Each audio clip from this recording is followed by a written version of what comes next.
Hi hello నమస్తే welcome to విజయ మా ఊరు ఆడియో బుక్స్ ఛానల్. నేను విజయలక్ష్మిని. ఫ్రెండ్స్, నవల స్రవంతిలో శ్రీమతి ద్వివేదుల విశాలాక్షి గారి మారిన విలువలు నవల సీరియల్గా మీకు అందిస్తున్నాను కదా. మరి ఈరోజు మారిన విలువలు నవల ఆడియో 8వ భాగం వినిపించబోతున్నాను. మరి ఆలస్యం చేయకుండా కథలోకి వెళ్ళిపోదాం పదండి.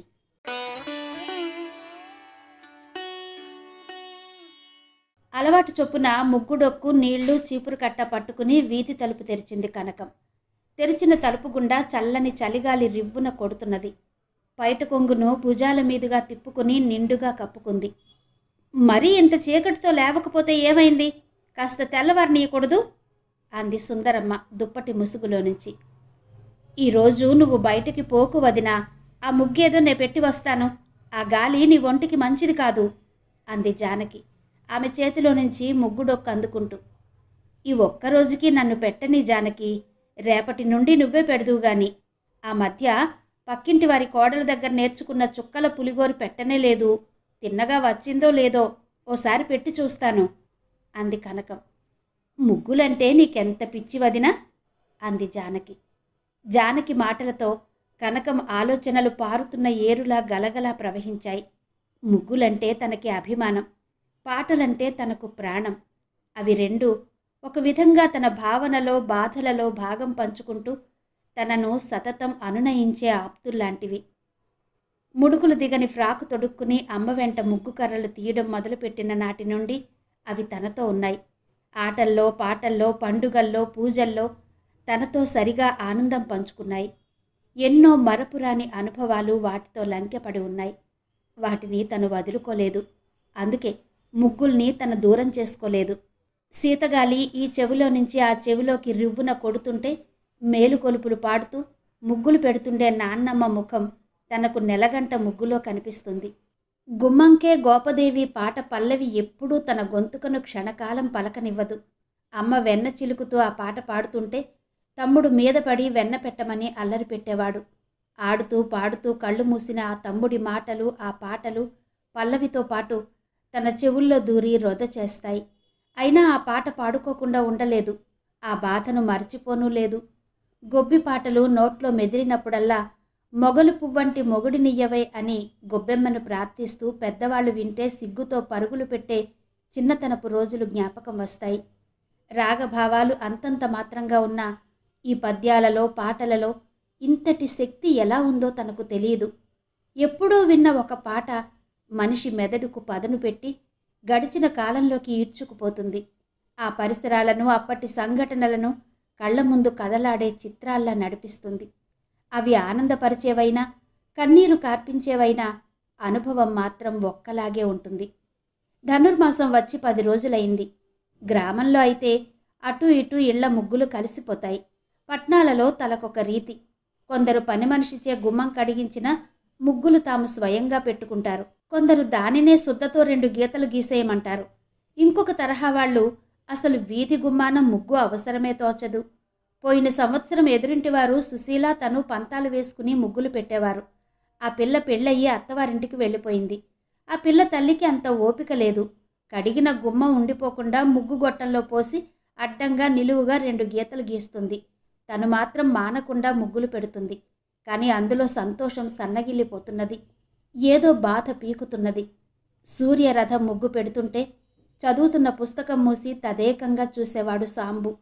పండగ ముందు పరీక్షకు చదువుకోవాలని సాంబు చీకటితో లేచేవాడు. ముగ్గుల కోసం తను లేచేది. మీ ముగ్గులన్నీ పూర్తయ్యాక నన్నొకసారి పిలవండి వదినా అనేవాడు సాంబు. సూర్యరథం ముగ్గంటే సాంబుకెంతో ఇష్టం. ఎంత చక్కగా పెట్టారు వదినా, ఎప్పుడూ ఈ ముగ్గే ఎందుకు పెట్టరు అని అడిగేవాడు. ముగ్గులకి కూడా ఒక రీతి రివాజులున్నాయి సాంబు, ఆయా సమయాల్లోనే పెట్టాలి అనేది తను. ఏ పనిముట్టు లేకుండా 2 వేళ్ల కొసల నుండి ముగ్గు జార విడుస్తూ ఇంత నేర్పు చూపుతున్నారు. మీకు గాని రంగులు కుంచే క్యాన్వాస్ ఇస్తే ఎంత చక్కటి బొమ్మలు గీయగలిగుండేవారో అనేవాడతను. ఇటువంటి ముగ్గులు పల్లెటూరులో పుట్టి పెరిగిన ప్రతి పిల్ల పెట్టగలుగుతుంది. ఇందులో ఏం గొప్పుంది అనేది తను. వీధిలో కొందరి ఇళ్ల ముందు గొబ్బెమ్మల ముగ్గుల మధ్య నుండి గుమ్మడి బంతిపూలతో చూడముచ్చటగా ఉండేవి. ఎన్నోసార్లు శాంతను గొబ్బెమ్మలు పెట్టి పూజ చెయ్యమనేది తను.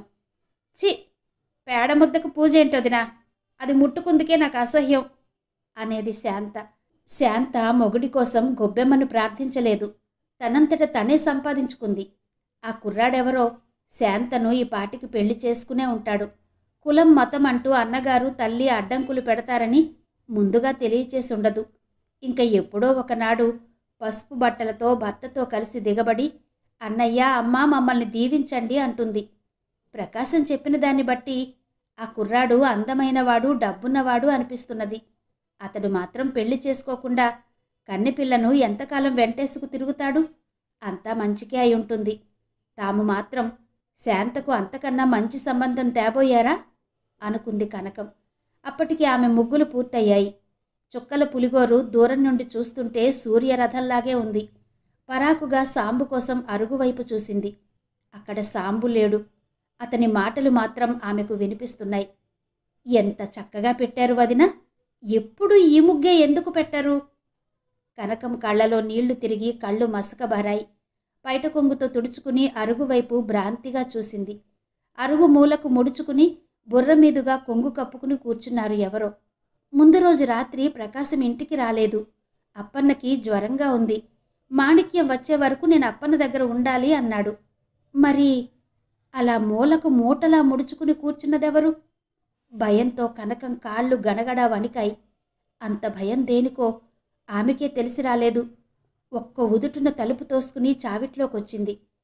వదిన ఇంకా ఏం చేస్తున్నదని చూసేందుకొస్తున్న జానకి ముఖం మీదకి దడేల్మని తలుపు తెరుచుకుంది. చేతిలో ముగ్గుడొక్కు జార విడిచి జానకిని కౌగిలించుకుంది కనకం బెదురుగా. ఇదేంటి వదినా, ఏవైంది? అరుగు మీద మూలగా ఎవరో కూర్చున్నారు. దానికింత గాబరా ఎందుకు? ఎవరో పరదేశి అయ్యుంటాడు, లేక ఏ ముష్టివాడో చలికి వెరచి ఆ మూల కాస్త వెచ్చగా ఉంటుందని కూర్చునుంటాడు. ఆ మాటలంటూనే జానకి వీధిలోకి నడిచింది. అప్పటికింకా పూర్తిగా తెల్లవారకపోయినా వెలుగు బాగానే వచ్చింది. దిగజారిన పంచమూలాన ఆ పక్క కాస్త చీకటిగానే ఉంది. ఎవరది? జానకి ప్రశ్నించింది. అటు నుండి జవాబు లేదు. మిమ్మల్నే. ఎవరిని అడిగితే జవాబు చెప్పరే? ఈసారి జవాబు లేదు. కాని వెక్కి వెక్కి ఏడుస్తున్న ధ్వని వినిపించింది. అనుమానంతో జానకి అటువైపు చూసింది. ఆ వ్యక్తి స్త్రీ. బుర్రమీదుగా చీరకొంగు ముసుగు పెట్టుకుంది. అది ఆ చీర కనకంతో వంతు కట్టి ప్రకాశం చేత కొనిపించుకున్న గులాబీ రంగు నేత చీర. శాంత? తల మీద ముసుగు లాగుతూ పిలిచింది జానకి. అక్క, అక్క! జానకి రెండు కాళ్ళు కౌగలించుకున్నది శాంత. వీళ్ల మాటలు విని పైకొచ్చిన కనకం, ఎవరు? ఎవరు? మన శాంతే అంది సంతోషంగా. సుందరమ్మ, సూర్యారావు ముసుగులు దిగతన్ని ఒక్క మిదుటన పక్క మీద నుంచి లేచి వచ్చారు. శాంత జానకి కాళ్లను వదలకుండా ఏడుస్తూనే ఉంది. ఎవరి నోటంట మాట పెగిలి రాలేదు. అంతలా ఏడుస్తున్న చెల్లెల్ని దండించాలో ఓదార్చాలో జానకికి అర్థం కాలేదు. చెయ్యి పట్టుకుని లేవనెత్తి, లోపలికి రా శాంత అంది నెమ్మదిగా. ఇరుగు పొరుగులు అందరూ పనిపాటలకు లేచే వేళ నడివీధిలో ఎవరే మాటన్నా బాగుండదనుకుంది. అక్క ఆసరాతో శాంత లేచి ముందుకు అడుగు వేసింది. అంతలోనే కాలుకు ముళ్ళు గుచ్చుకున్నట్టు కాలు వెనక్కు లాగి ఆగిపోయింది. జానకి ముఖం అటు తిప్పి చూసింది. ఎదురుగా గుమ్మంలో అన్నగారు. శాంత కాలును వెనక్కి తోసింది అతని ముఖాకృతి. పద శాంత, చెల్లెల్ని ముందుకు నెట్టింది జానకి. అదెక్కడికి? సూర్యారావు గుమ్మానికి అడ్డంగా చేతులు పెట్టాడు. శాంతని లోపలికి రాని అన్నయ్య. జరిగిందేంటో సావకాశంగా తెలుసుకున్న మీదట నీ మనసుకెలా తోస్తే అలా చెయ్యి. ఇంట పుట్టిన పిల్లని అలా నడివీధిలో నిలబెట్టి దండించడం నీకు ధర్మం కాదు అంది జానకి అతన్ని బ్రతిమాలుతూ. అది నా పరువు ప్రతిష్టల్ని గంగలో కలిపి ఏనాడు గుమ్మం దాటిందో? అది ఆ పని చేసిందో లేదో కాని ఇప్పుడు నువ్వు నీ గావు కేకలతో చేసుకుంటున్నావు. ఇరుగు పొరుగులు లేచి చుట్టుముట్టకముందే శాంతని లోపలికి రాని. అది చెప్పదలుచుకున్నదేదో చెప్పని. ఆ పైన ఏం చెయ్యాలో అంతా కలిసి ఆలోచిద్దాం. ఆ కుర్రాడి గురించి ఏ కొద్దిపాటైనా తెలిసినవాడు ప్రకాశం ఒక్కడే. అప్పటికి వాడు కూడా వస్తాడు. మనిషి వివేకంతోనూ శాంతంగానూ ఆలోచించవలసిన సమయమిది. మనం తీసుకోబోయే నిర్ణయాలపై ఒక పిల్ల భవిష్యత్తు ఆధారపడి ఉందని తెలిసినప్పుడు ఆవేశంతో ఏదో అనడం చెయ్యడం మంచిది కాదన్నయ్యా అంది జానకి నిదానంగా. అప్పటికే వీరింటి గుమ్మల్లో ఇంతమందిని చూసి ఎదురిళ్ల కిటికీల్లో నుంచి చిన్నా పెద్ద ముఖాలు తొంగి చూశాయి. తను వీధిలో నిలబడి ఏ మాట అన్నా చుట్టుపక్కల ఇళ్లవాళ్లు వినేందుకు తయారవుతున్నారని సూర్యారావు గ్రహించాడు. నలుగురి కళ్ళలో శాంత పడడం కూడా అతనికి సరికాదనిపించింది. సరే పదండి, ఆ ఏడుపేదో ఇంట్లోనే ఏడుద్దాం అన్నాడు. సుందరమ్మ కూతుర్ని చూసి చివాట్లు పెట్టింది, తిట్టింది, ఏడ్చింది. నువ్వు పుట్టకపోయినా బావుండు అని విసుక్కుంది. మీ నాన్నతో పాటు నేను చచ్చిపోయినా బాగుండిపోను, నా బతుకు తగలడా, ఎలాంటి పిల్లల్ని కన్నాను అని తనను తాను నిందించుకుంది. శాంత ఉలకలేదు, పలకలేదు, కంట నీరు కట్టలేదు, మాట్లాడే ప్రయత్నం చెయ్యలేదు. చావిట్లో కాలు పెట్టాక ఏ చోట్లో ఏ విధంగా కూర్చుందో అలాగే కూర్చుండిపోయింది. క్షణాలను, నిమిషాలను, గంటలను తప్పించుకుంటూ కాలం ముందుకు పోయింది. వీళ్ళింట్లో ఏదో తమాషా జరుగుతున్నది చూసిపోదామని ఎండ కిటికీలో నుంచి పొడుచుకొచ్చింది. గంట గడిచినా ఆ ఇంట ఏ గలాటా వినిపించనందున నిరాశ పొందిన ఇరుగు పొరుగు వాళ్ళు తమ నిత్యకృత్యాల్లో నిమగ్నులైపోయారు. సూటిగా ఎండ ముఖం మీద పడడంతో శాంత తల తిప్పి చూసింది. ప్రకాశం తలుపు తెరుచుకుని లోపలికొచ్చాడు. ఓహో, నువ్వొచ్చేసావన్నమాట. నీ స్నేహితుడేమయ్యాడు? టిక్కెట్ కొని రైలెక్కించి ఇంటికి దారి చెప్పాడా అన్నాడు ప్రకాశం శాంతను చూసి. ఏంటి ప్రకాశం ఆ మాటలు? అసలే దిగులుతో కుళ్ళిపోతున్న పిల్లను పట్టుకుని కనకం మరిదిని మందలించింది. అప్పటి వరకు ప్రకాశం కోసం ఎదురు చూస్తున్నది జానకి. ఆలోచనకైనా అన్నగారిని ఎదిరించేందుకైనా తనకు ప్రకాశం ఆసరా కావాలనుకుంది. అందుకే అసలు విషయం కదలకుండా అప్పటి వరకు గడుపుకొచ్చింది. శాంత, జరిగిందేంటో ఇప్పుడు చెప్పు అంది. శాంత మనసును కూడదీసుకుని కళ్ళొత్తుకుని అక్కవైపు చూసింది. ఆమె ఆశించిన జాలి అక్క ముఖంలో కనిపించలేదు. అలాగని అసహ్యం, కోపం కూడా అందులో లేవు. ఆమె అర్థం చేసుకోలేని ఇంకేదో భావం జానకి ముఖంలో తొణకిసలాడుతోంది. శాంత గొంతుక సవరించుకుని, నేను మోసపోయానక్క అంది. అది కనిపిస్తూనే ఉంది, వివరంగా చెప్పు అన్నాడు ప్రకాశం. శాంత ప్రకాశం మాట వినిపించుకోలేదు. అతని వైపు చూడలేదు. తిరిగి చెప్పడం ప్రారంభించింది. కొల్లలుగా డబ్బున్నదన్నాడు. తల్లిదండ్రులకొక్కడినే కొడుకునన్నాడు. అమ్మకి ఛాందసం, పట్టింపులు ఎక్కువ. తిన్నగా ఇంటికి పోతే ఏమైనా అడ్డంకులు పెట్టొచ్చు.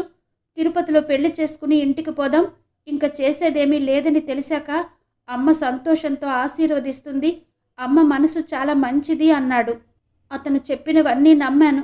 ఎందుకు నమ్మానో, ఎలా నమ్మానో నాకిప్పుడు తెలిసి రావడం లేదు. అతను కళ్ళ ముందు కదిలించిన కమ్మని జీవితం తలుచుకుంటూ కళ్ళు మూసుకుని అతని వెంట బయలుదేరాను. కళ్ళు తెరిచి చూసేసరికి మోసపోయానని తెలిసొచ్చింది. పరవళ్ళు తొక్కుతున్న సముద్రం, పట్టాలని అదరగొడుతూ పరుగులు పెడుతున్న రైళ్లు, వెంటిలేటర్ వేలాడుతున్న లావుపాటి తాడు అన్నీ నా బాధను తీర్చే పరికరాలుగా కనిపించాయి. కానీ నాకు బ్రతుకంటే ఎంత తీపో అప్పుడే తెలిసింది. నిండు ప్రాణాన్ని చేతులారా తీసుకోలేకపోయాను. మీరున్నారని, నా క్షేమం కాంక్షించే మీరున్నారని తిరిగొచ్చాను. మాట పూర్తి చేస్తూ సూర్యారావు వైపు చూసింది శాంత. ఏనాడు లేనంత శాంతంగా, ఓర్పుగా ఆమె చెబుతున్నదంతా వింటున్నాడు. ఆలోచనలు అతని బుర్రలో తారాట్లాడుతున్నాయన్నదానికి నిదర్శనంగా అతని నుదురు మాటిమాటికి ముడుచుకుపోతున్నది. పలచగా అక్కడక్కడ పండు వెంట్రుకలు మెరుస్తున్న జుట్టులో అతని చేతివేళ్లు నాట్యం చేస్తున్నాయి. ఉదయం తను చూసిన అన్నయ్య, తను చెప్పింది విని తాటి ప్రమాణం లేస్తాడనుకున్న అన్నయ్య అంత సానుభూతిగా తను చెప్పింది వింటూ ఉంటే శాంత ధైర్యం కూడగట్టుకుని అటు చూసింది. అన్నయ్య, అన్నయ్య, నన్ను క్షమించన్నయ్యా, ఇంకెప్పుడు ఇటువంటి పని చెయ్యనన్నయ్యా అని అతని కాళ్ళు పట్టుకుని గోలు గోలున ఏడ్చింది. ఆమె ఏడ్పుకు కానీ మాటకు కానీ సూర్యారావు ముఖంలో ఏమీ మార్పు కనిపించలేదు. నెమ్మదిగా చెల్లెలి చెయ్యి పట్టుకుని, లే శాంత, ఏడవకు. జరిగిపోయిన దానికి ఏడుస్తూ కూర్చుంటే ఫలితం లేదు. ముందు ఏం జరగాలా అన్న విషయం చూడాలి అన్నాడు అనునయంగా. అతని మాటల తీరుకు, మనిషిలో వచ్చిన మార్పుకు ఇంట్లో అంతా ఆశ్చర్యపోయారు.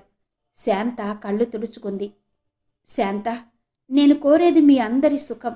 మీరందరూ బాగా బతికి ఇంటి పేరు, మంచి మర్యాద నిలపాలని నా కోరిక. నా బాధ మీరెవరూ అర్థం చేసుకోకుండా అన్నయ్యకి మేము బాగుపడడం ఇష్టం లేదనుకుంటారు. ఒక దేశం కానీ, సంఘం కానీ, ఇల్లు కానీ బాగుపడాలంటే సమర్థంగా నడవాలంటే అందుకు సంబంధించిన వారు సామూహికమైన శ్రేయస్సు కోసం వ్యక్తిగత సౌఖ్యాలని కోర్కెలని కొంతవరకు త్యాగం చేయవలసి ఉంటుంది. ఒక వ్యక్తి చేసిన మంచి చెడ్డ పనుల బాధ్యత న్యాయంగా అతడే అనుభవించవలసి ఉన్నా వాటి ఫలితాలు అతన్ని అనుసరించి ఉన్నవారి బ్రతుకుల్లో ప్రతిఫలించకపోవు. ఇప్పుడు నువ్వు, ప్రకాశం, జానకి మీకు మంచిదని తోచిన పనులు చేశారు. అవి మీ వ్యక్తిగత సమస్యలకి జీవితానికి సంబంధించినవి. వాటితో నాకు ప్రమేయం ఉండనక్కరలేదు. కానీ మనమందరం ఒక కుటుంబ సభ్యులం. ఒకరికి జరిగిన మేలు కానీ కీడు కానీ మనందరి పేర్లతో జత చేసి చెప్పుకుంటారు. సూర్యారావు చెల్లెలు ఇలాగా, జానకి తమ్ముడు అలాగా అంటారు. ముఖ్యంగా అపకీర్తి తెచ్చే మాటలని పెద్దవాళ్ల పేర్లు మీదుగా చెప్పుకుంటారు. పిల్లల్ని తీర్చిదిద్దవలసిన పెద్దల అసక్తతే పిల్లల చెడు ప్రవర్తనకి కారణం అన్న అభిప్రాయంతో సూర్యారావు అంతవరకు చెప్పి క్షణకాలం శాంతవైపు చూశాడు. ఇప్పుడు నన్నేం చెయ్యమంటావన్నయ్యా? చెప్పు, నువ్వేం చెయ్యమన్నా చేస్తాను అంది శాంత. తప్పకుండా చేస్తావా? తల ఊపి ఊరుకున్నది శాంత. వెంకన్న మామయ్యని పెళ్ళాడతావా? సూర్యారావు శాంత భుజాల మీద చేతులు వేసి ఆమె కళ్ళలోకి చూస్తూ ప్రశ్నించాడు. వెంకన్న మావయ్యనా అన్నారు అక్కడ ఉన్నవారంతా ఒక్కసారిగా. అవును, అంతకన్నా గత్యంతరం లేదు. మనమిచ్చే కట్నాలకి, మన పిల్లకి వచ్చిన మచ్చకి అంతకన్నా మంచి సంబంధం రాదు అన్నాడు సూర్యారావు నిదానంగా. మంచి సంబంధం రాకపోతే చదువుకుంటుంది, ఉద్యోగం చేసుకుంటుంది, అంతేగాని ఆవేశంతో ప్రకాశం ఆ పై మాటల్ని మింగేశాడు. సూర్యారావు తమ్ముడి మాటకు జవాబు చెప్పలేదు. శాంతను ఆ సంబంధానికి ఒప్పించే ప్రయత్నంలో ఉన్నాడు. చూడు శాంత, నీకొచ్చిన మచ్చ మాసిపోవాలంటే నువ్వు వెంటనే పెళ్లి చేసుకోవాలి. అత్తింట కాపురం చేసుకుంటున్న ఆడదాని ప్రవర్తన గురించి అట్టే మంది వ్యాఖ్యానించ సాహసించరు. ఎందుకొచ్చిన సొద దాని కాపురం గంగపాలైతే ఆ పాపం మనకి చుట్టుకుంటుందని వెరుస్తారు. ఈ నింద నీ ఒక్కతితో పోయేది కాదు. నీ అన్నల సంసారాలకి, నీ అక్క జీవితాన్ని అంతటా అలముకొని మలినపరుస్తుంది. రేపు మీ వదినకి పిల్లలు పుడితే వాళ్లకి తగిన సంబంధాలు రావు. మన పిల్లని చేసుకుందికి, మనింట పిల్లనిచ్చిందుకు కూడా ఎవరు నెరుస్తారు. నా మాట విను. వెంకన్న మామయ్యకి నువ్వంటే ఎంతో అభిమానం. నిన్ను నెత్తిన పెట్టుకుని పూజిస్తాడు. కావలసినంత తిండి, బట్ట, నీ ముద్దు ముచ్చట్లు తీరుతాయి. చిన్నప్పుడు నీకు కూడా అతనంటే అభిమానమే ఉండేది. మనింటికొచ్చినప్పుడల్లా అతని ఒళ్ళో కూర్చుని మామయ్య మీసాలతో జడ అల్లుతానని మెలిపెట్టేదానివి. ఆ మధ్య నిన్నెక్కడో చూశాడట. మా మూడోవాడి ఈడుదే కదూ శాంత, ఎంత పెద్దదైపోయింది అన్నాడు. తిరిగి పెళ్లి చేసుకునే అభిప్రాయం లేకపోయినా పిల్లల కోసం నాకిది తప్పనట్టుందిరా అన్నాడు. శాంతనిస్తే చేసుకుంటానని 10 రోజుల క్రిందట కబురు పెట్టాడు. ఈ జరిగింది అతని చెవిలో పడినా నీ మీద అభిమానంతో కాదనడనుకుంటాను. ఏమంటావు? అడిగి చూడనా అన్నాడు ఆమె ముఖం పైకెత్తి చూస్తూ. 2 చేతుల్లో ముఖం దాచుకుని బావురు మంది శాంత. ఈ పెళ్ళి జరిగిందికి వీలు లేదన్నయ్యా అన్నారు ప్రకాశం, జానకి ఒక్కసారిగా. అంతకన్నా వాడేం చేయగలడే? ముద్దు ముచ్చట్లు తీరే పని చేసిందా నీ చెల్లెలు? ఆ 3 ముళ్ళు పడి దాని మచ్చ మాసిపోతే చాలదు అంది సుందరమ్మ. తన బిడ్డను 2వ పెళ్లివాడికి 6 పిల్లల తండ్రికి ఇవ్వడానికి ఆ తల్లి మనసు తపించినా నలుగురిలో పరువు మర్యాద నిలవాలంటే, శాంత బతుకు బాగుపడాలంటే అంతకు మించిన మార్గం లేదని సమాధానపడింది. వీల్లేదన్నయ్యా, ఈ పెళ్లి జరగడం నాకెంత మాత్రం ఇష్టం లేదు. ఏనాడు మనకు ఉపకరించని పరువు మర్యాదల కోసం శాంతని ఆ ముసలాడి కంటగడతావా? మనం కష్టాల్లో ఉన్నప్పుడు ఈ పరువు మర్యాదలు మనల్ని ఆదుకొన్నాయా? మనం తిండి లేక మాడినప్పుడు నువ్వంటున్న ఆ నలుగురు మనకేం చేశారు? ఈనాడు తగుదునమ్మా అంటూ వస్తే మన జీవితాల మీద తీర్పు చెప్పే అధికారం వాళ్ళకెందుకు ఇవ్వాలి? ఎవరో ఏదో అంటారని, అనుకుంటారని మన శాంత బతుకు నాశనం చెయ్యకన్నయ్యా. మనం ఎవరి కోసం ఏది చెయ్యొద్దు. మనకి మంచిదని తోచింది చేద్దాం. ఈ పెళ్లి శాంతకి కానీ మనకి కానీ ఏ విధంగానూ మంచిని కలగ చెయ్యదు. ఇంక ఈ ఆలోచన వదిలే అంది జానకి ఉద్రేకంగా.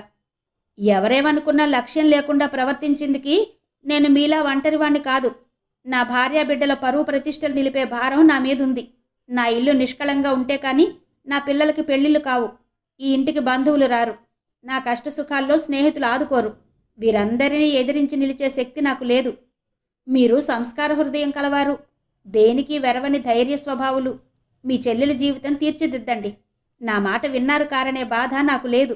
నా మాటకి ఏనాడు మీరు తగిన విలువివ్వలేదు. మీరు నేను తూర్పు పడమర దిశలకు ప్రయాణిస్తున్నాం. మనం కలుసుకోవడం అసాధ్యం. నేను మిమ్మల్ని కోరేదల్లా ఒక్కటే, నా బ్రతుకు నన్ను బ్రతకనియండి. మీ చర్యలతో, మీ సాన్నిహిత్యంతో, మీ రాకపోకలతో నా బ్రతుకు బయటకీడ్చకండి. పరువుగా నన్నొక చోట పడి ఉండనివ్వండి. ఇంతే నేను మీ నుండి కోరేది, ఆశించేది అన్నాడు సూర్యారావు 2 చేతులు జోడించి. అన్నయ్య ఏదో అంటాడని తను వాదించి హఠం వేసి అతన్ని దారిలోకి తేవాలని అనుకున్నాడు ప్రకాశం. ఈ మాటలు విన్నాక ఇంకేమనాలో అతనికి అర్థం కాలేదు. సాభిప్రాయంగా అక్కవైపు చూశాడు. శాంతను అన్నయ్య ఏ పరిస్థితుల్లోనూ పెళ్లి చెయ్యకుండా ఇంట్లో ఉంచుకుందుకు ఇష్టపడడని తెలుసుకుంది జానకి. వంశ మర్యాదకు, పరువు ప్రతిష్టలకు ఒక చిన్నపిల్ల జీవితం ఆహుతి కావడం ఆమెకు అన్యాయం అనిపించింది. కాలం కలిసి వచ్చేదాకా శాంతను చదివించడమే మంచి పని అనుకుంది. కానీ అన్న ఆ మంచిని గ్రహించేందుకు కొంతకాలం పట్టవచ్చు. అంతవరకు శాంతను అతనికి ఎడంగా ఉంచక తప్పదు అనుకుంది. లే శాంత అని చెల్లెలి చెయ్యి పట్టుకు లేపింది. ఎక్కడికి అంది శాంత దిగులుగా అక్క ముఖంలోకి చూస్తూ. నా దగ్గరుండి చదువుకుందు గాని. అక్క అభిప్రాయం అర్థం చేసుకున్న ప్రకాశం దారంట పోయే ఒక రిక్షాను ఆపాడు. జానకి తనవి శాంతవి బట్టలు ఒక చిన్న ట్రంకులో వేసుకుని బయటకొచ్చింది. ఎక్కడికి ప్రయాణం? ఏమిటే ఈ ఆగడం? సుందరమ్మ ముందుకొచ్చింది. అన్నీ విన్నావమ్మా. నేనేం చెప్పేది? అన్నయ్యకి మేము సుఖంగా ఉండడం కావాలట. మాకు అంతే కావాలమ్మా. మా నుండి అన్నయ్య అవమానాలు పాలు కాకుండా గౌరవంగా బ్రతకాలని నా కోరిక. అందుకే శాంతని నాతో తీసుకుపోతున్నాను. మొగుణ్ణొదిలి ఉద్యోగం చేస్తున్న నాకు శాంత నా దగ్గర ఉన్నా కొత్తగా పోయే పరువేమీ లేదు. అది ఈ మాత్రపు పనికే పోయుంటే నా దగ్గర నుండి ఏనాడో దాటిపోయుండేది. వాడేమన్నాడనే? వాణ్ణలా రచ్చకెక్కించి మీరు వెళ్ళిపోవడానికి, అప్పచెల్లెళ్ళని ఇంట్లో నుంచి వెళ్ళగొట్టాడనే అపఖ్యాతి వాడి ముఖానికి పులిమిపోవడానికి నీకు మనసెలా ఒప్పిందే? అది చేసిన పనిని కడుపులో పెట్టుకుని పెళ్లి చేసి దాని బతుకు సరిదిద్దుదామని వాడు బాధపడుతుంటే నువ్వేదో దాన్ని ఉద్ధరించేదానిలా తీసుకుపోతున్నావా? నీలాగే దాని బతుకు చట్టుబండలు చేద్దామనుకుంటున్నావా? నీకు కావాలంటే నువ్వు పో. శాంతని తీసుకువెళ్ళిందుకి వీల్లేదు అంది సుందరమ్మ కోపంగా. అమ్మా, తల్లివి, నువ్వనవలసిన మాటలు కావమ్మా ఇవి. శాంత బతుకు బాగు చేద్దామనే నా తాపత్రయం. శాంత జీవితానికి అన్నయ్య చూసిన దారి కన్నా మంచిది చూపగలనేమో అని నా ఆశ అంది జానకి. నేను అక్కతో వెళ్తాను. అప్పటికి శాంత నోరు విడింది. పోవే, పో పో ఇక్కడి నుంచి. ఎవరిని ఉద్ధరించాలి? ఇద్దరు కట్టుకుని చావండి. నాకు ఆడపిల్లలే పుట్టలేదనుకుంటాను, పుట్టిన వాళ్ళు చచ్చారనుకుంటాను అంటూ గోలుగోలున ఏడ్చింది సుందరమ్మ. జానకి తల్లి ముందు మౌనంగా ఒకసారి చేతులు జోడించింది. అది వరలో ఆమె ఆలోచించినప్పుడు ఈ ఘట్టం ఇంత బాధాకరంగా ఉంటుందనుకోలేదు. తోడబుట్టిన వాళ్ళు కలిసి పెరిగి పెద్దవడం ఎంత సహజమో, అభిప్రాయాలు ఏకీభవించినప్పుడు విడిపోవడం కూడా అంతే సహజం అనుకుంది. కానీ వదినగారి దగ్గరగా వెళ్ళి నిలిచింది. కనకం కళ్ళలో నీళ్లు తిరిగాయి. జానకి అని కౌగలించుకుంది. జానకి గొంతుకులో ఏదో అడ్డుపడ్డట్టయింది. అప్పుడప్పుడు వస్తుంటానులే వదినా అంది కంఠం సవరించుకుంటూ. సూర్యారావు గదిలోకి పోయి తలుపు వేసుకున్నాడు. అన్నయ్యతో చెప్పు వదినా. జానకి శాంత అత్తవారిళ్లకు వెళ్లే సమయంలో ఇటువంటి అప్పగింత మాటలు వింటాననుకుంది కనకం. ఇప్పుడు ఎటువంటి పరిస్థితిలో వినవలసి వచ్చింది అని బాధపడింది. నలుగురు నవ్వుతుంటే మనసు విప్పి మాట్లాడగలదు కనకం. హృదయ విదారకమైన ఇటువంటి సమయాల్లో ఆమె నోరు మోగపోతుంది. మనసులోని బాధ కన్నీరుగా ప్రవహిస్తుంది. ఏడిస్తే కొంత బాధ తగ్గుతుందంటారు. ఏడుస్తున్న కొద్దీ కనకం గుండె భారమై ఆమెను మరీ కుంగదీస్తుంది. అయినా ఆ బాధ అనుభవించడంలోనే ఆమెకు ఊరట కలుగుతుందేమో. ఆ రోజల్లా ఆమె ఏడుస్తూనే ఉంది. జానకితో పాటు శాంత రాకకు ప్రశ్నించలేదు అనసూయమ్మ. తొందరగానే వచ్చేసావే అని మాత్రం అంది. అనుకున్న తర్వాత ఏ పనైనా వెంటనే చేయడం నా అలవాటు. అంతేకాక ఈరోజు మంచి రోజు అంది జానకి. తిథి వారాల రీత్యా ఆ రోజు మంచిదో కాదో జానకికి తెలియదు. కానీ ఒక మంచి పనికి భగవంతుడు ధైర్యాన్ని, శక్తిని ఇచ్చిన రోజు. అందుకే అది మంచి రోజనే భావన ఆమెకు కలిగింది. అనసూయమ్మ తను చేయగల సహాయం జానకికి చేసింది. ఆమె ఇల్లు సర్దించుకునే వరకు వారిద్దరికీ హాస్టల్లో భోజనం ఏర్పాటు చేసింది. ఇంటికి కావలసిన చిన్న పెద్ద వస్తువులు ఆమె సమకూర్చుకునే వరకు తన ఇంట్లోవి వాడుకోమంది. ఇంటి నుండి వస్తూ జానకి మరీ అంత శూన్యంగా వచ్చిందేంటి? ఇంట్లో పోట్లాడి కాని వచ్చిందా అన్న అనుమానం మాత్రం అనసూయమ్మను వదల్లేదు. జానకి బాలవిహార్లో ఉంటే పిల్లలకు మంచిదన్న ఆమె స్వార్థం జానకి వ్యక్తిగతమైన విషయాలు కనుక్కొని సలహా ఇచ్చే అవకాశాన్ని అంటదొక్కింది. అటువంటి ప్రశ్నలతో తన్ను బాధించనందుకు అనసూయమ్మకు జానకి మనసులోనే కృతజ్ఞత తెలుపుకుంది. 20 రోజుల పాటు కాలేజీకి వెళ్ళకపోవడం వల్ల శాంతకు పెద్దగా ఇబ్బంది కలగలేదు. తోటి పిల్లల పుస్తకాల్లో నుంచి నోట్సులు కాపీ చేసుకుంది. ఒకరోజు శాంత పుస్తకాలు పట్టుకొచ్చాడు ప్రకాశం. తీసుకొచ్చిద్దామంటే తీరక లేకపోయింది. వారం రోజులుగా నా దగ్గరే పడున్నాయి అన్నాడు. అన్నయ్య ఏమంటున్నాడు ప్రశ్నించింది జానకి. నేనిప్పుడు అక్కడ ఉండడం లేదు అన్నాడు ప్రకాశం. ఏమైంది అడిగింది జానకి. అన్నయ్య కొంతకాలం విడిగా ఉండడం మంచిదని తోచింది. మేం వెళ్ళిపోయాక మళ్ళీ మాట అనుకున్నారా? ప్రకాశం జవాబు చెప్పలేదు. పనుంది, మళ్ళీ వస్తాను అని చెప్పి వెళ్ళిపోయాడు. ప్రకాశం మాటలు శాంత విన్నది. తన కోసం వీళ్ళంతా ఇలా తలకోదారి అయిపోయారా? లేక ఈ విచ్ఛిన్నానికి తను కారణం మాత్రమేనా అనుకుంది. అక్క దగ్గర శాంతకు మునుపటి చనువు పోయింది. ఏవైనా చెప్పవలసి వచ్చినా మనసులో 10 సార్లు వల్లె వేసుకుని ఎలాగోలాగా అప్పచెప్పేది. జానకి ఆమెను ఎప్పుడూ కోప్పడింది లేదు, అలాగని ఆప్యాయత చూపింది కూడా ఎక్కువగా లేదు. తరచూ మాట్లాడుకోనక్కర్లేకుండానే పనులు జరిగిపోయేలా ఏర్పాటు చేసింది. ఎప్పుడైనా మాట్లాడినా విధి నిర్వహణలో తప్పులు బేరీజు వేసుకుంటున్నట్టు మాట్లాడేది. ఆ పరిస్థితిలో తను కాక ఇంకో పిల్ల ఉన్నా అక్క ఇలాగే ప్రవర్తించేది అనిపించింది శాంతకు. అక్క మనసు మారిపోయింది, మనిషి కూడా మారిపోయింది అనుకుంది శాంత. అక్క తనతో పూర్వంలా మాట్లాడాలని, తామిద్దరూ సరదాగా కబుర్లు చెప్పుకోవాలని ఆశపడేది శాంత. ఇలా ముభావంగా ఉండే కన్నా అక్క తనను 4 తిట్టినా కోప్పడినా బాగుండును. కాస్తసేపు ఏడ్చి బాధపడి ఊరుకుందును. అక్క ఈ మౌనం తనను రంపపు కోత కోస్తుంది అనుకునేది శాంత. కానీ జానకి మానసిక స్థితి శాంత కోరుకుంటున్న దానికి భిన్నంగా ఉంది. ఆమెకు శాంత పట్ల ఉదాసీనత లేదు, కానీ సంతోషంగా కబుర్లు చెప్పే నిర్మలత లేదు. తనపై వేసుకున్న ఈ భారాన్ని తను సక్రమంగా నిర్వహించగలదా? తను సరైనదనుకున్న ఈ మార్గం శాంతకు ఆమోదయోగ్యమో కాదో తెలుసుకోకుండా ఆమెను నిర్బంధంగా తనతో లాక్కుపోతున్నదా అని మదనపడుతుండేది. అమ్మ, అన్న, వదిన అందరికీ దూరమైపోయానన్న బాధ ఆ క్షణంలో అంతగా అనుభవంలోకి రాకపోయినా అయిన వాళ్లతో ఈ ఎడబాటు ఆమెకు కష్టంగానే అనిపించసాగింది. అప్పుడప్పుడు ప్రకాశం వచ్చేవాడు, అక్కడి కబుర్లు చెప్పేవాడు. అన్నయ్యకి ఒంట్లో సరిగా లేదుట, 2 నెలలు ఆఫీసుకు సెలవు పెట్టాడు అన్నాడొకసారి. అన్నయ్యని నువ్వు చూసావా? ఎలాగున్నాడు? ఏంటి జబ్బు? ఆతృతగా ప్రశ్నించింది జానకి.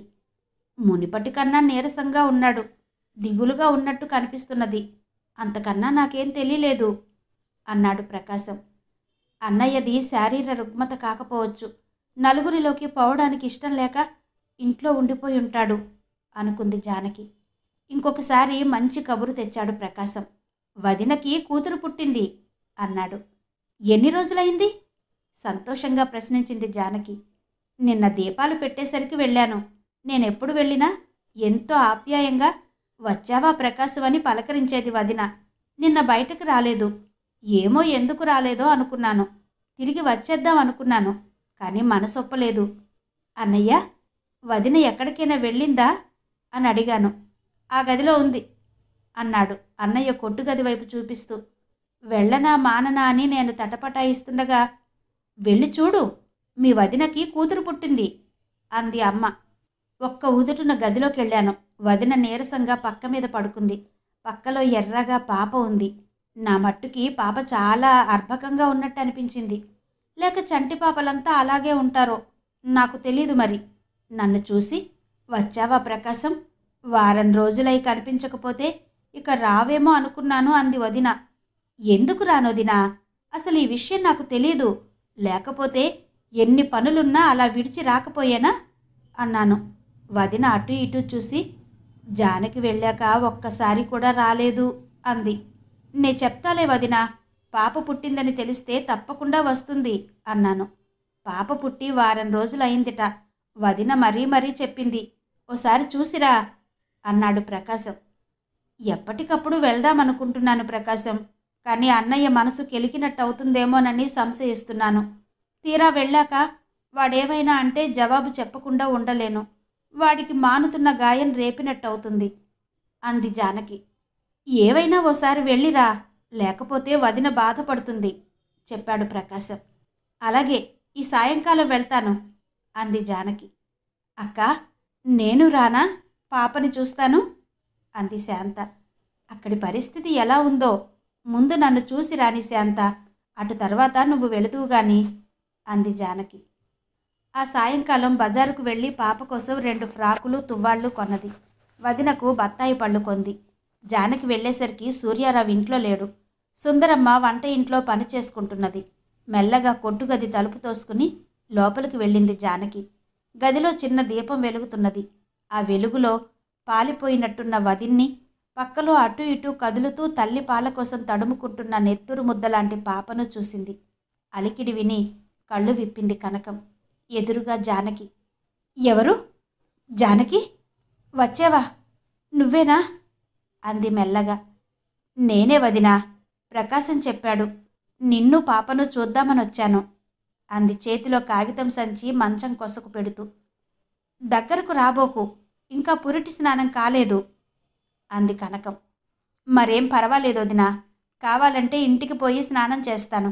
నిన్ను పాపని చూద్దామనొచ్చి దూరంగా కూర్చునిపోయేదా అంది జానకి పాపను చేతుల్లోకి తీసుకుంటూ. కనకం లేచి కూర్చుంది. ఇదేంటి అన్నది ఆ పొట్లం చూసి. పాపకి తువ్వాళ్ళు, ఫ్రాకులు, నీకు పళ్ళు. ఎందుకమ్మా ఇవన్నీ? నువ్వు భరిస్తున్న ఖర్చులు చాలకనా? నా సరదా వదినా, అంతకన్నా మరేం లేదు అంది జానకి. అరగంట పైగా వదిన మరదళ్ళు ఆప్యాయంగా మాట్లాడుకున్నారు. అక్కడి ఇక్కడి సంగతులు చెప్పుకున్నారు. అన్నయ్య సెలవులో ఉన్నాడట కదా, ఇంట్లో లేడే అని ప్రశ్నించింది జానకి.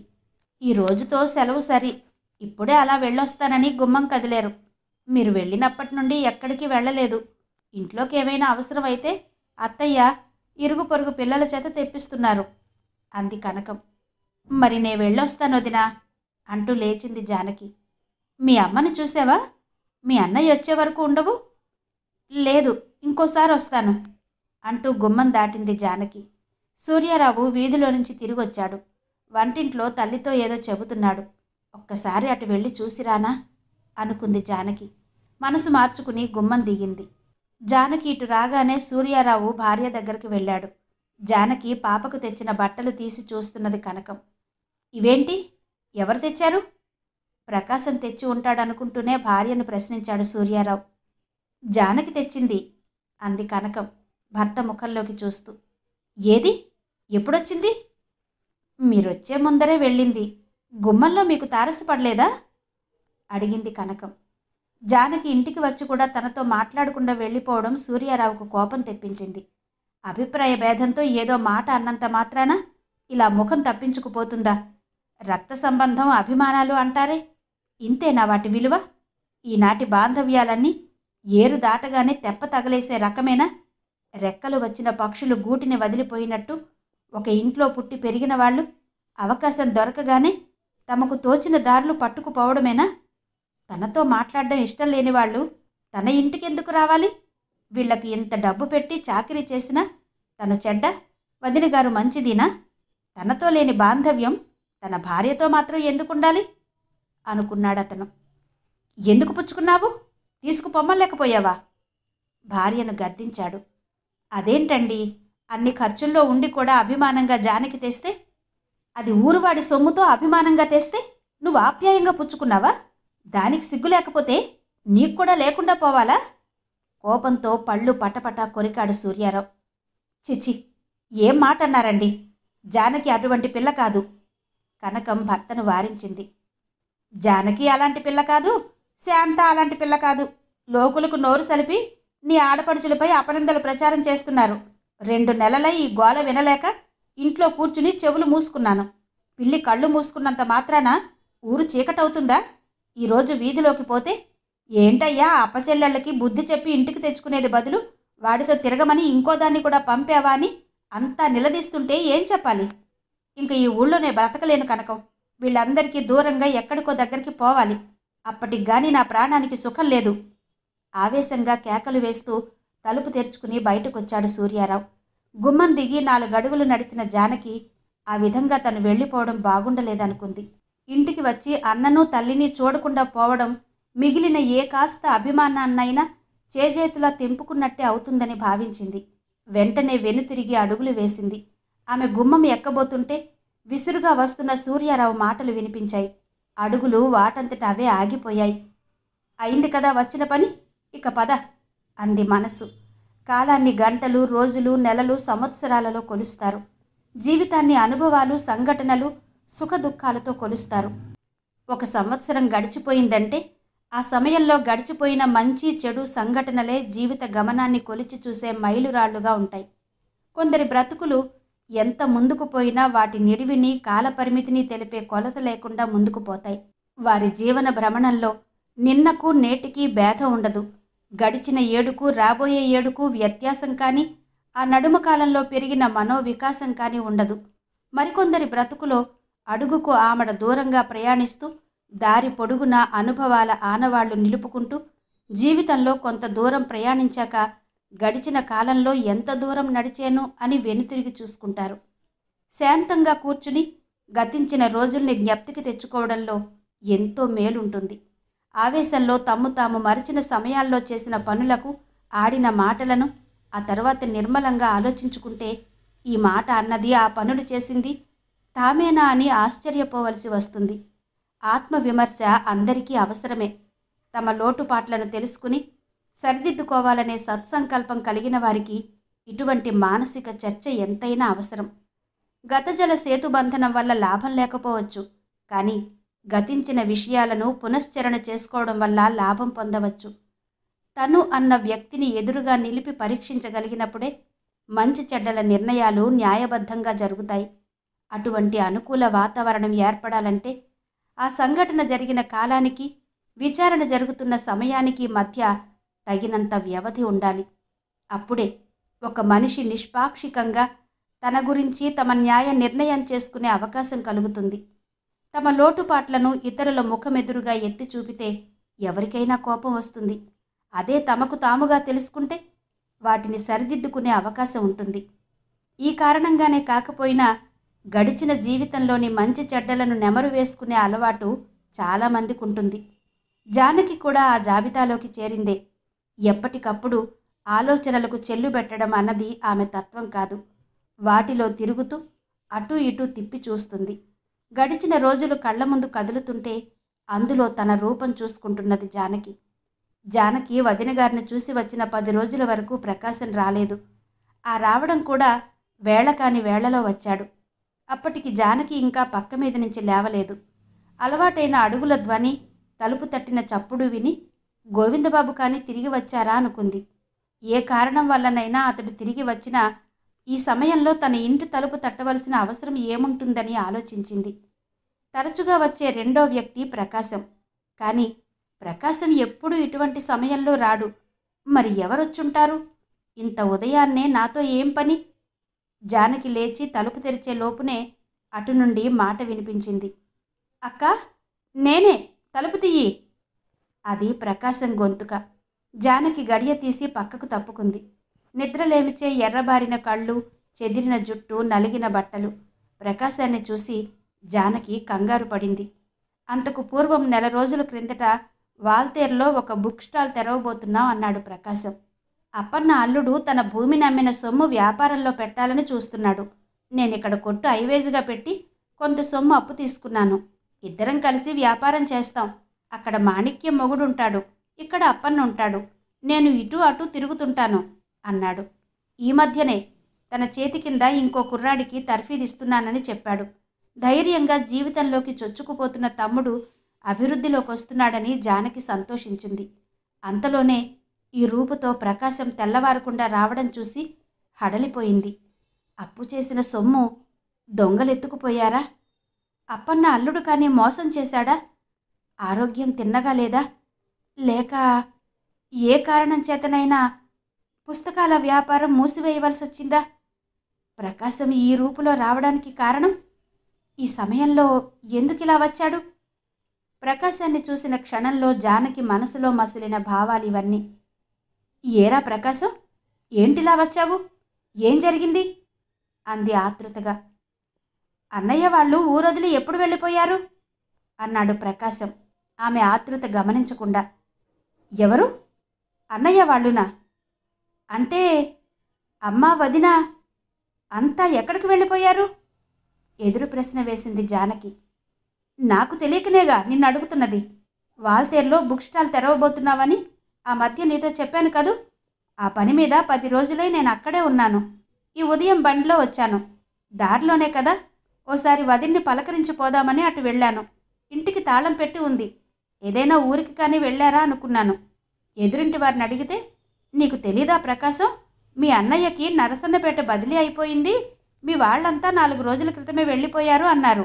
నీకు కానీ తెలిసేమో కనుక్కుందామని ఇటొచ్చాను అన్నాడు ప్రకాశం. ఇప్పుడు నువ్వు చెప్పే వరకు నాకు తెలీదురా అంది జానకి. ఆమెకు ప్రకాశం ద్వారానే ఆ కబురు తెలిసింది. మాట మాత్రం చెప్పకుండా అన్నయ్య ఊరు విడిచి వెళ్ళిపోవడం అన్యాయం అనిపించింది ఆమెకు. ప్రకాశం దగ్గర అడ్రస్ తీసుకుని అన్నకు ఉత్తరం రాసింది. వారం రోజులకు సూర్యారావు దగ్గర నుండి జవాబు వచ్చింది. మీ మీద నాకు కోపం లేదు జానకి. మీ అంతటి వారు మీరయ్యారు. ఇక నా అవసరం మీకు లేదు. ఇంకా మిమ్మల్ని పట్టుకుని వేళ్లాడ్డంలో అర్థం లేదు. అభ్యుదయ భావాలతో కొత్త దారుల వెంట ముందుకు తోసుకుపోవాలని పరుగులు తీస్తున్నారు మీరు.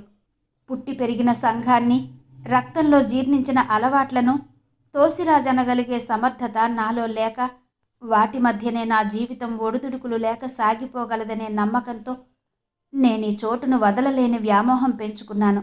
మన మధ్య ఈ దూరం రోజు రోజుకు పెరుగుతుందే కానీ తరిగే మార్గం లేదు. మానసికంగా ఏర్పడిన ఈ దూరాన్ని అంగీకరించాలంటే భౌతికంగా కూడా కాస్త దూరంగా ఉండడం మంచిదనిపించి ఇక్కడికి వచ్చేశాను. అంతకన్నా ఏం లేదు అని వ్రాశాడు సూర్యారావు. అటు తర్వాత జానకి 1-2 ఉత్తరాలు అన్నకు వ్రాసినా అతని నుంచి జవాబు లేదు. తనకు వ్రాయవలసింది ఇంకేం మిగిలేది లేదని అన్న అభిప్రాయంగా భావించింది జానకి. అప్పుడప్పుడు ప్రకాశానికి ఉత్తరాలు వస్తుండేవి. ఆ వార్తలు జానకికి చేరవేసేవాడు ప్రకాశం. వదినకి ఒంట్లో సరిగా లేదుట. అమ్మకి వాతం నొప్పులు, మంచం మీద నుంచి లేవకుండా ఉందట.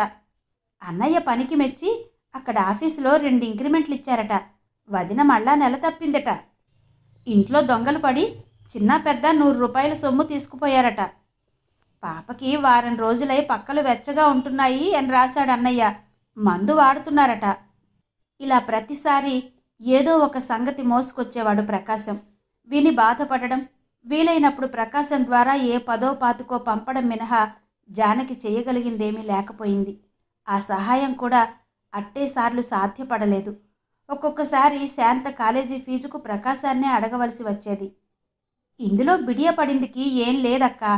శాంతకి నీవెంతో నేను అంతే. నేను ఇల్లు వాకిలి లేని మగాడిని కాబట్టి నా దగ్గర ఉంచుకోలేకపోయాను. నీకు అవకాశం ఉంది, దగ్గర ఉంచుకున్నావు. డబ్బు విషయంలో ఇద్దరికీ సమమైన బాధ్యతే ఉంది అనేవాడు ప్రకాశం. కాలం గడుస్తున్నా శాంత పట్ల విశ్వాసం పెంచుకోలేకపోయింది జానకి. చదువు తన జీవితానికి ఎంత అవసరమో శాంత గ్రహించినట్టు లేదు. పుస్తకాలు ముందర వేసుకుని కలల్లో తేలిపోతుండేది. కలలకి జీవితాన్ని ముందుకు నడపగలిగే శక్తి లేదమ్మా శాంత. బతుకులో నమ్మకంగా అడుగు ముందుకు పడాలంటే పాదాలకి గట్టి నేల తగలాలి. గాలిలో ఏర్పరచుకున్న బాట తేలిపోతుంది. పునాది లేని మార్గం కూలిపోతుంది. నీ జీవన గతికి పునాది ఈ చదువు. దానిపై నువ్వు చూపే శ్రద్ధ నీకు ముందు దారి చూపే దీపం. ఆ దీపం పట్టుకు నడిచి గమ్యం చేరుకో. చీకటిలో కళ్ళు పొడుచుకుంటూ ముందుకు పోకు. ఏ కొండనైనా అడ్డం రావచ్చు, ఏ అగాధంలోకైనా జారి పడగలవు అని బోధపరిచేది జానకి. ఆమె చెబుతున్నంతసేపు అతి శ్రద్ధగా వినేది శాంత. అక్కకి చిన్నపిల్లలకి బోధపరచడం బాగా అలవాటైపోయింది. నన్ను ఓ పాపగానే భావించి మాట్లాడుతుంది. ఆ పాటి నాకు తెలీదా? నా చదువు నేను చూసుకోలేనా అనుకునేది శాంత. మారిన విలువలు శ్రీమతి ద్వివేదుల విశాలాక్షి గారి నవల ఆడియో 8వ భాగం విన్నారు కదా. మిగిలిన కథ తరువాతి భాగాల్లో వినిపిస్తాను. అంతవరకు సెలవు. నమస్తే.